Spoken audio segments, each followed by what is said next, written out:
Now, we need to get on to our first topic, and that is Wacky Waco. Again, we have not had a repeat winner on the FPO side since Paige Pierce took it down back-to-back years, 2017 and 18. She looked like she was going to make a push this year, and then she didn't. Round 3 was not a very good round for Paige Pierce. She tried to get aggressive. She tried to make up strokes, and that ultimately cost her. But, you can't say she didn't try. And I have to credit her for that. That is something I have to admire and just say, like, hey, yeah, that's awesome. You went out, you gave it your all, you did your best, and, you came up short, but you tried. You gave it everything you got.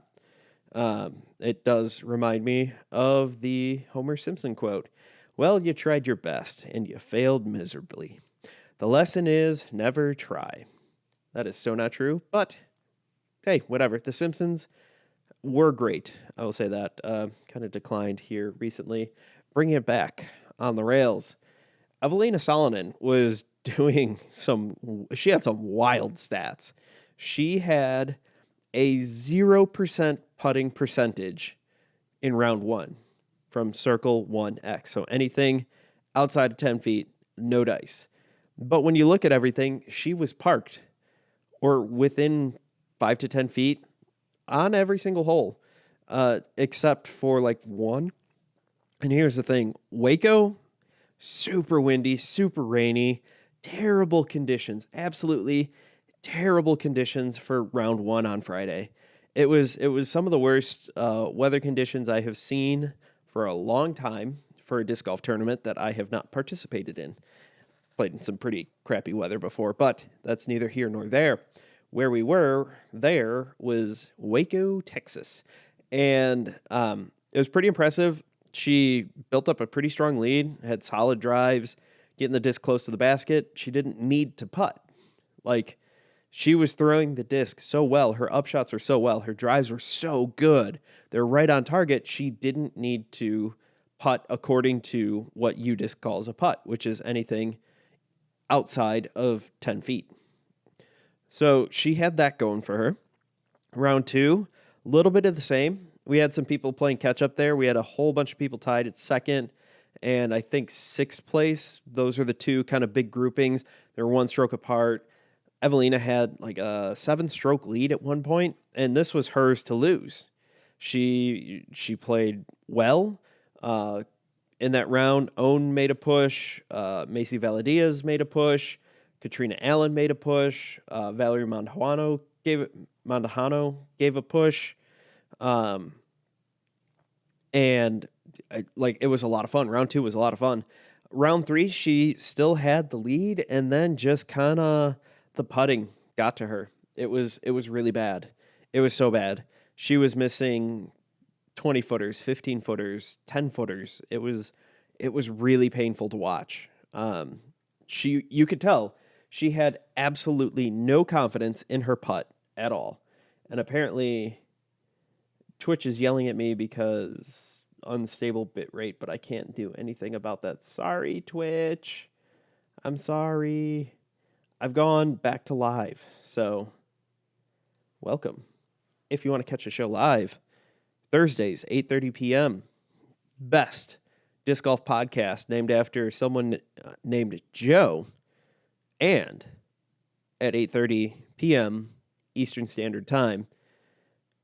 But, Evelina, not looking so hot. She ended up dropping to, I believe she finished right around 7th place. Like, she dropped hard. She shot a really terrible round, and it was leaking into the rest of her game. She had no confidence in her putt. So that means she felt like she had to throw everything under the basket. And so she was laying up circle's edge. It was rough. The wind was picking up a little bit, but it was not that bad. Then you have Valerie Mondahano, who played phenomenal disc golf. She played really, really good. She had a solid performance round 1. And round 1, I think she was, I'm trying to remember off the top of my head. I think she was right at even par, maybe 1 stroke over, which given the way the wind was and the scoring separation, that really wasn't that bad. But Then she moved up and she just kept plugging away. Her drives on round 3 were absolutely ridiculous. Just lacing it up the fairway, minimal mistakes, keeping the disc in bounds. On hole 17, she's just around the corner, throws this beautiful forehand that she has not practiced all week on this hole and drops it right under the basket, forcing Kristen Tatar to take a triple bogey and seal the deal. Because Kristen Tatar did not have a great drive. She got off, she had an upshot, she got up to the corner, she's going to throw it down. Valerie said, hang on, check this. Kristen basically had to throw it in to get a tie or keep it close, and that just didn't go so well. Katrina Allen played absolutely lights out. She ends up tying the course record that Owen Scoggins set in 2021. I almost said 2020, but we're in 2022. She set that last year at Waco. Katrina Allen played out of her mind. If it was anything within like 45 feet, you're like, yeah, she's got it. She'll make it. She's got that putt. Her drives were amazing. She shot an 8 under par. Absolutely amazing. She would have had the course record at 9 under par. She threw on 18. Gorgeous first drive. Gorgeous shot. Laid up to exactly where you need to go. Takes her next drive. Throws it. Beautiful. Ends up hitting right near the basket. Catches edge. Rolls slowly into the water. Goes OB. She makes the putt. She gets par and misses it. She would have got it. She would have nailed it and got that 8 under, and it would have been absolutely amazing. Absolutely amazing. And welcome to anybody joining in and listening to this podcast live. I want to thank you all. Thank you. If you got any questions, any comments, concerns, screams of pain, leave them in the chat. So that was most of the FPO field. Macy Valadiaz ended up on lead card as well. She got in. She was on 4th on the card for that, and she played really well. She made some mistakes, but nothing too bad. This is her first year full tour.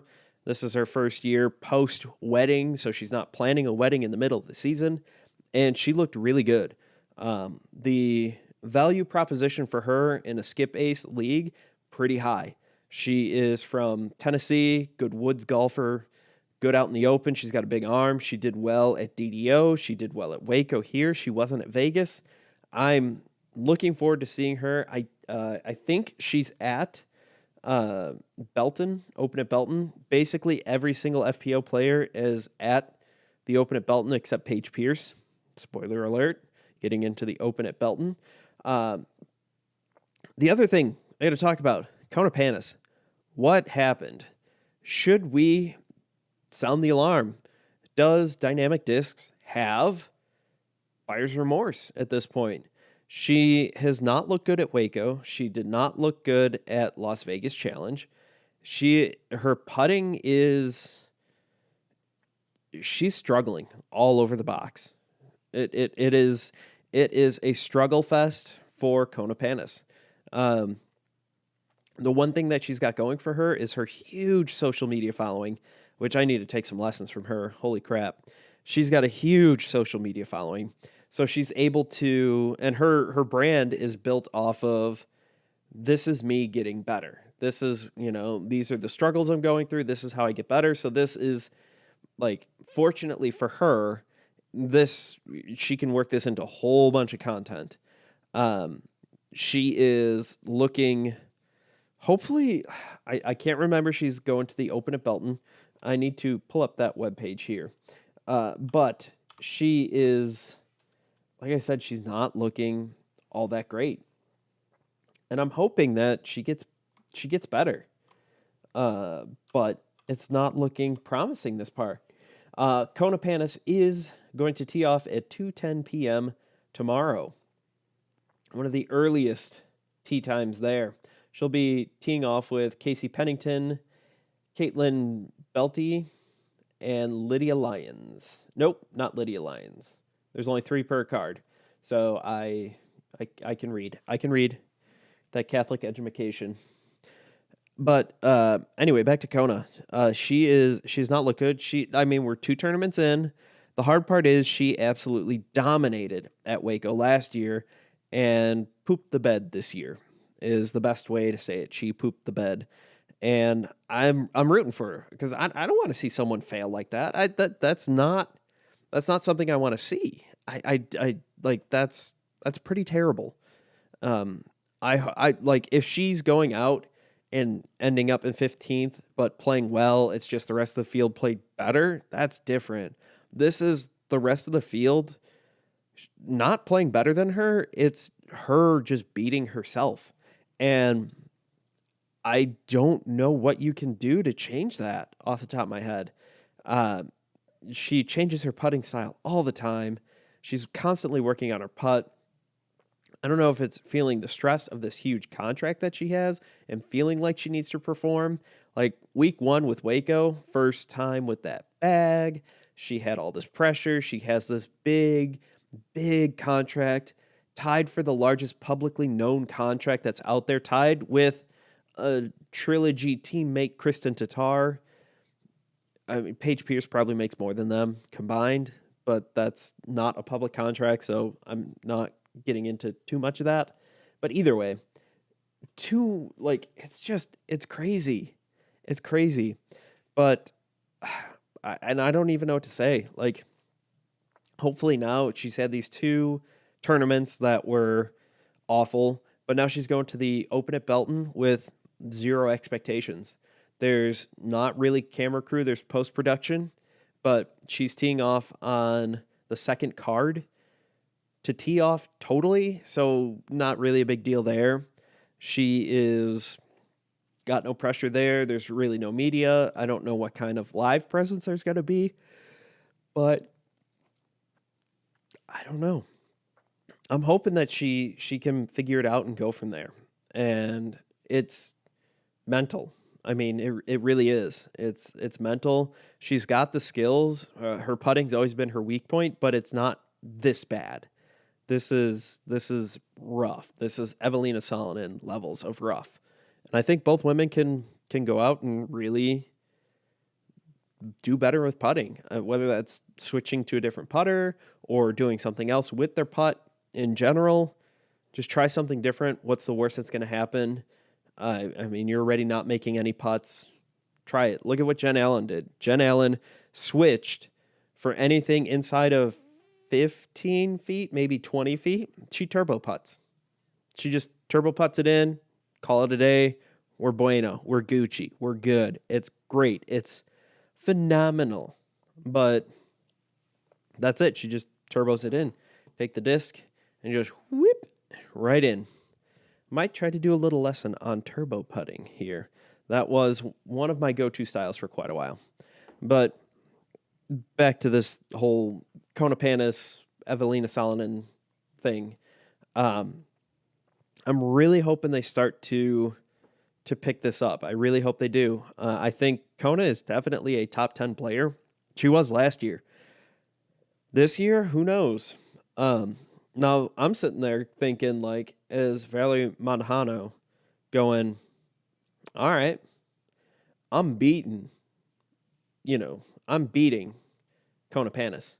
I'm up there beating, competing with Kristen Tatar. Now, it has only been 2 tournaments, and she's been right around Kristen Tatar. She beat her this past weekend. Kristen beat her last weekend or 2 weekends ago at Vegas, whatever. I don't remember. I don't know if they were both at the Memorial or not, but hey, that is what it is. It's just one of those things where it's like, all right, does Valerie come up and go, all right, Jeremy, EMAC, whoever else is in charge of those decisions, I want more than Kona because I'm better than Kona. Now, again, 2 tournaments in, but she's probably thinking that in the back of her mind, like, hey, I'm beating the highest paid Dynamic Discs FPO player. I'm beating her handily right now. What's going to happen? It'll be real interesting to see what happens coming up here as the season progresses. We got the Open at Belton. We've got Texas State's. I really want to see what happens. I'm really hopeful. Like I really want both of them to succeed. I don't like watching people fail like this. If you go out and do your best and you come up short, that's fine. But like Kona is just so far off her pace, and so is Evelina. Evelina is just somehow through 2 rounds winning because she's parking the disc, but without putting. She doesn't have to putt. I don't know.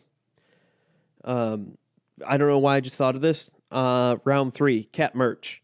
She had a beautiful throw in from like 101 feet, I think UDisc had it listed as. Absolutely insane putt. Really, really good. I mean, throw in, really. That is the perfect Kayla putting distance. If you do not catch that reference, you need to go watch Half in the Bag Disc Golf Podcast. Live. Well, not live. We record it on Sundays, and then it gets published by Tuesday morning. So go ahead and check that out. Check your local listings. But, excuse me, usually out by 9 a.m. on Tuesdays, just like this is out by 9 a.m. every Friday. Good news, bad news about this microphone. It sounds great. It picks up a lot of other things. Like I'm sure when I was typing earlier, you could hear that clear as day. I'm sure you could hear me drinking and swallowing. So